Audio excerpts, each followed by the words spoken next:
Eh bien, salut à tous, c'est Dio le show. Et aujourd'hui, je vous fais un petit tuto de comment bien commencer. Voilà, comment bien commencer en 2025. Parce que, avec tout ce qu'il y a eu, portail, voilà, c'est pas ça. Alors, comment commencer le jeu Petit conseil, zappez pas les tutos. Enfin, il y a des tutos, ils servent à rien. Mais il y en a, ils sont primordiaux. Quand on commence le jeu, je vous conseille, premier truc que vous faisiez, c'est vraiment vous panneau de mission et vous faites le truc débutant. Moi je l'ai déjà fini donc je l'ai plus. Mais en gros, ça vous farm un LR avec toute une team qui va avec en fait. Et un LR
tout en bas. Oui, je flex avec ma box. 1449 perso, c'est pas mal. C'est lui. Il quoi? J'ai oublié son passif. Spé ultime parce qu'il a plus de chances de partir en spé ultime. Il monte bas. C'est une spé ultime normale quoi. Ah, j'aime pas spé 25, je suis un truc. Bon. Il a la garde activée, il a taux de réduction, attaque spé, chance de critique 59% tout. Attaque et défense plus 10%. Il tank quand même bien et met des bons dégâts. Donc pour un délire free to play, c'est pas mal.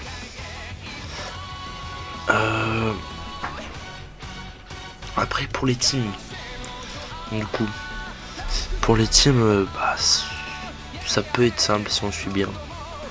En gros, vous avez plusieurs catégories, donc suivant ce que vous voulez prendre, vous avez vos personnages ou le niveau. Pour une certaine catégorie, on va prendre comme exemple survie de l'univers. Dans survie de l'univers, j'ai tous mes persos. Et on va prendre un leader, c'est-à-dire c'est un perso qui booste toute la team en fait. Et en l'occurrence, moi j'ai pris lui, c'est le meilleur. Il a attaque, enfin qui plus 4 PV, attaque et défense, plus 220% pour la catégorie de survie de l'univers. Donc c'est ce que j'ai. Donc c'est le meilleur leader. Après vous regardez qui lead, parce que par exemple lui, je dis ça, mais il lead que divin et super puits. Donc vous allez pas prendre lui, vous allez prendre un leader qui lead au moins sur l'univers. Donc on prend lui comme leader. Après, deuxième truc, il faut savoir jouer les rotas. Enfin les rotas. Oui, les liens. Donc les liens c'est ça. Bon, je les ai pas trop montés, mais bon, c'est pas grave. Lignée royale. Ouais, enfin, les liens qui ont avec le perso. Et par exemple, lui, il ne va pas aller par exemple avec lui. Ils auront quelques liens, 2-3, mais pas plus. Donc je vous conseille de regarder les liens qu'ils ont ensemble. Après, une fois que vous connaissez bien les persos, vous savez que lui va avec lui ou lequel va avec lequel. Donc après, vous choisissez quand même des bons persos parce que si vous faites des niveaux durs, essayez d'avoir des persos qui tentent. Donc là, j'ai pris lui. Je prends lui. Lui, il est fort. Lui, il est bien. Et j'aurais tendance à dire lui ou lui. Mais après, c'est aussi suivant les persos que vous avez. Donc là, j'ai ma team qui sont tous leadés par lui. Donc, une fois que j'ai ma team parce que dans un niveau, on peut faire que 2 rotations qui vont ensemble. Par exemple, on a le Vegeta, donc le leader, qui va avec lui. Et aussi, les 2 personnages sur le même nom, ils n'ont pas de lien ensemble. Donc voilà. Du coup, on a Vegeta qui fait avec Goku. Donc ça fait une rotation. Et l'autre côté, on a Vegeta qui va avec Goku Vegeta. Donc on a une deuxième rotation. Et ça nous fait 2 rotations. Donc 4 persos utilisés. Et les deux petits persos à la fin. Donc Jiren et Goku Tech. Ils vont aller hors rotation. Donc en 3ème place. Mais je vous montrerai ça dans quand je ferai un niveau. Donc voilà. Donc vous voyez aussi suivant le niveau que vous êtes, les coups, genre par exemple si vous êtes niveau 100, votre coût max par équipe ce sera de 300, je dis par exemple. Et du coup si on a par exemple Goku et Vegeta qui font tous les deux 120, on aura 240. Sauf que si on a un autre perso qui fait plus de 60, bon, on pourra pas le mettre dans l'équipe parce que du coup le coup il sera dépassé et on pourra pas toujours jouer en fait. Du coup c'est pour ça que si vous faites des grosses équipes, attendez d'être au level après, enfin au level, d'avoir monté un peu de niveau quand vous commencez le jeu. Donc là je fais un truc pour, je fais un guide pour savoir comment on joue et comment on fait les équipes. Donc on va prendre un niveau, je sais pas, au hasard. J'aime bien les Freezer. Ah, j'ai pas fait. On va prendre Freezer Rush. C'est où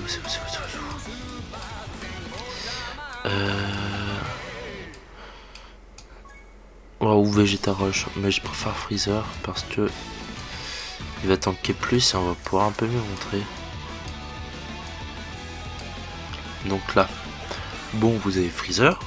Enfin, Freezer. Oui, ça c'est un niveau où genre, vous avez Freezer forme de base jusqu'à sa totale transformation. Donc là, ça c'est ma team sur l'univers que j'utilise d'habitude. Là, du coup, quand vous faites un niveau, vous avez vos 6 persos et vous êtes obligé de prendre un ami. Donc un perso en plus. Mais vous pourrez pas augmenter ses liens ou faire un truc, c'est un ami leader. Donc, et le mieux quand vous prenez un ami, c'est un ami qui lead. Donc là c'est comme le Vegeta, ce que je vous ai expliqué tout à l'heure. Donc il lead aussi 220%, du coup ça fait que lui il lead toute la team et lui par-dessus il lead lui plus toute la team. Donc vous avez double leader puissant. Donc après les items comme vous voulez. Et même de soutien aussi.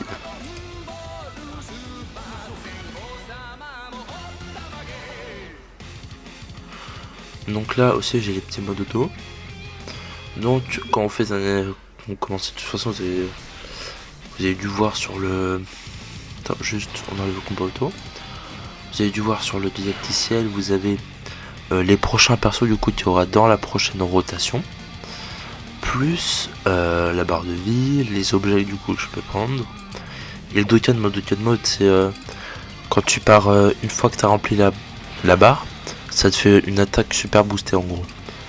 Et du coup là vous avez les persos, enfin les attaques que Freezer fera sur les personnages. Et quand vous commencez donc un niveau, je vous conseille de partir sur les niveaux, les gros défis, je vous conseille de partir sur les persos qui tankent le plus ou qui esquive. Donc là Migate il a 100% d'esquive je crois, ou un truc comme ça, premier tour. Du coup là j'ai ma rotation de Goku et Vegeta, et là j'ai lui qui est en dehors de la rotation, donc lui on s'en fout, on le met à la poubelle en gros. Là du coup on part, voilà, on tabasse le boss parce que Mistin ce boss il se fait tabasse. Mais après aussi il y aura le mécanique. Attends.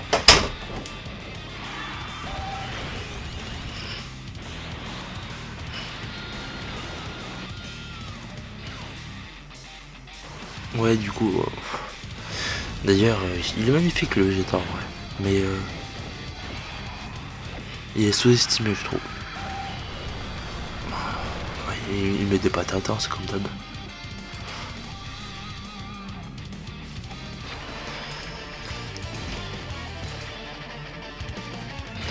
Hop là du coup, là lui si vous jouez, mettez-le en dernière position. Parce que c'est un support.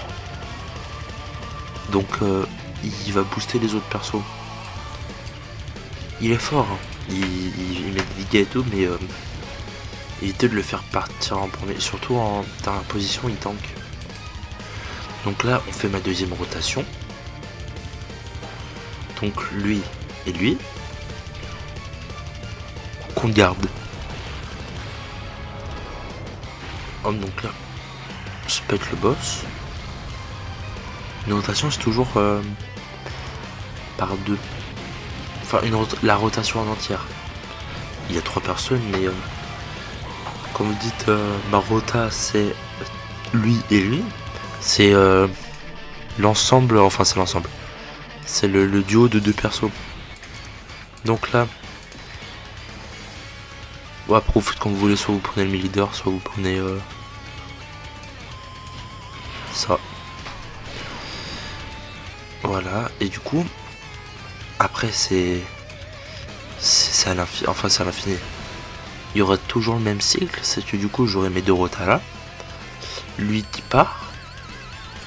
Et toujours le dernier perso qui part à la poubelle, du coup qui va atterrir pas au prochain tour, mais au tour d'après encore. Donc là je fais mes rotas et du coup dans mon truc j'aurai toujours lui et lui, et lui et lui, et lui et lui à la poubelle. Enfin à la poubelle, en 3ème position. Voilà, du coup je passe au prochain truc qui est j'ai zappé.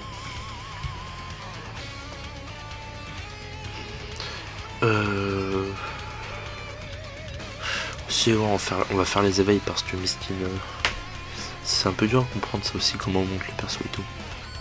Bon, une fois que vous êtes ici sur la petite équipe,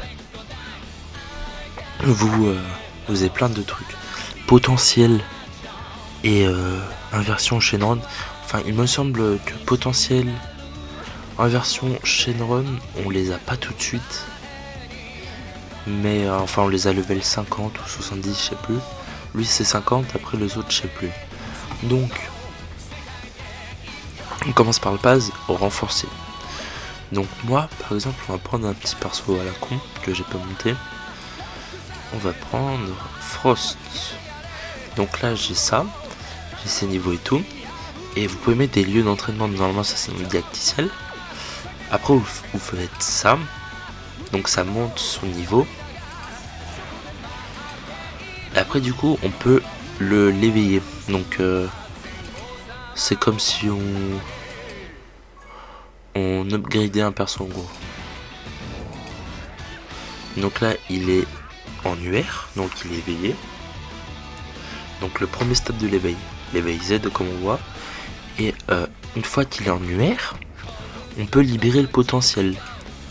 Mais je vous montrerai comment on fait parce que c'est aussi un peu dur à comprendre. Et du coup, une fois qu'on l'a monté en UR, on peut monter jusqu'au niveau 100 de son niveau. Et on peut monter aussi l'attaque spé, c'est genre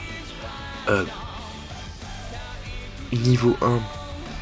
Je dis un truc à la con, mais niveau 1, son attaque spéciale.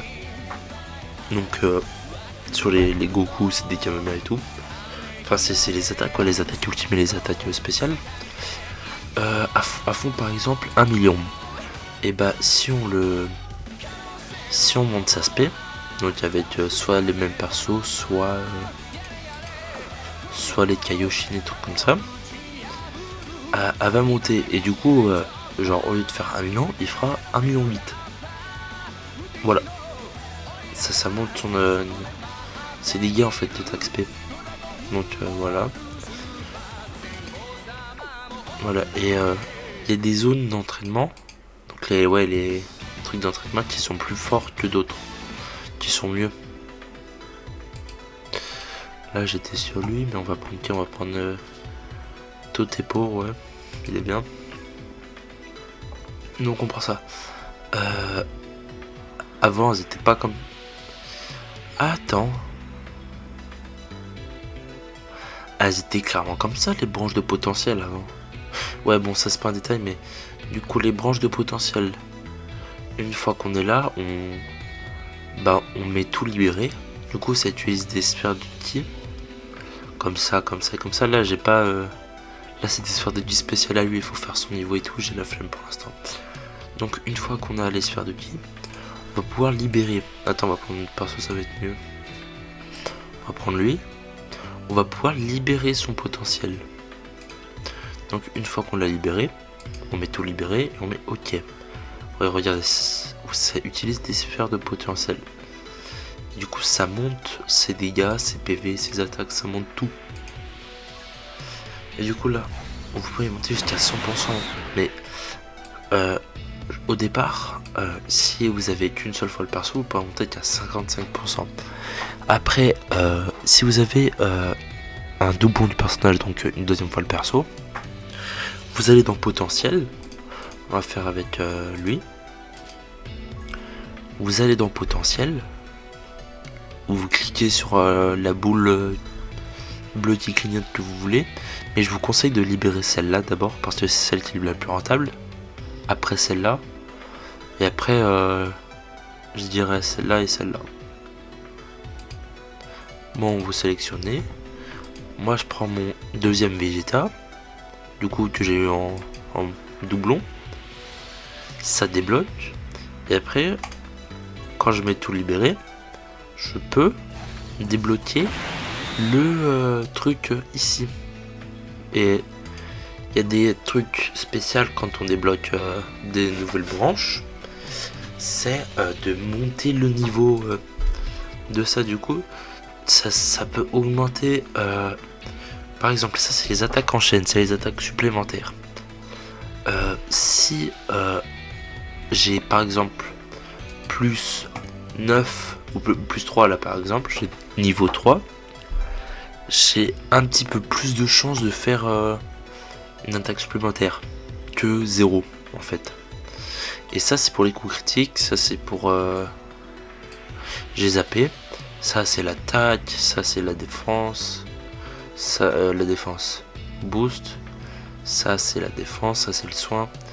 Donc il y a beaucoup de trucs en fait.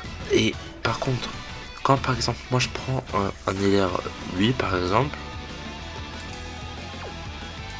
que je vais dans inversion, et ben je peux quand je vais dans inversion du coup, parce que quand je le mets potentiel, par exemple je prends un LR ou un UR qui est éveillé en Dokkan, et bah je peux quand quand tu débloques les arbres de potentiel, les branches surtout, du coup quand on a plusieurs fois le perso, ça régresse de stade de perso. Du coup, s'il est éveil de Cannes, ça le met en éveil Z, donc le stade d'en dessous. Et si bah du coup quand vous faites ça et qu'il est au stade du coup qui au stade d'en dessous, vous allez dans inversion qui est juste là, vous sélectionnez là-dessus et si ton perso du coup il était déséveillé, et bah le perso apparaîtra ici. Du coup vous cliquez juste là-dessus et il y aura un bouton, ce sera écrit éveil Z, enfin éveil Dokkan du coup, mais gratuit du coup, sur les médailles et des trucs comme ça. Et on va dire personnage ayant un tel limite de l'UR ou LR, on peut inverser les persos et tout, donc c'est pas mal.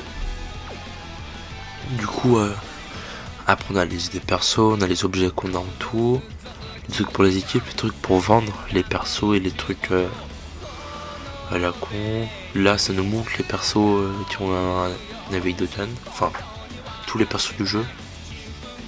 Oui je flex, j'ai les 3 sauf le Satan. Après là il y a Shenron. D'ailleurs faites bien lui là, Super Shenron, parce que il donne des bons trucs. Et après je vous expliquerai. Bon après dans les quêtes d'histoire de Cannes on peut gagner beaucoup de DS. Et en plus les niveaux on gagne 3 DS par niveau. Et à la fin on en gagne 6 de DS. Après histoire de Dragon Ball, vous serez obligé de faire les premiers niveaux pour débloquer des trucs au début du jeu. Après événement, bah du coup c'est là où j'ai fait mon petit défi contre Freezer. Vous avez ici, c'est le long à charger.